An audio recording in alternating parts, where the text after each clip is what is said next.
Ayan, lakad-lakad kami ni Kidlat. Sobrang cute ni Kidlat. At ayan siya, pack, daily dose of Kidlat. Tapos kumakain siya ng sandwich, nagutom ang batuting.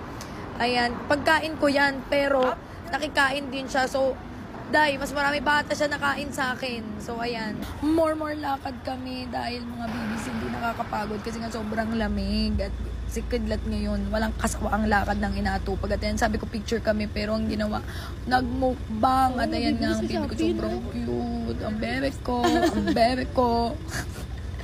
Nakapanira yung gandami. Ang cute. Kamukha na siya ni Kong mga babies.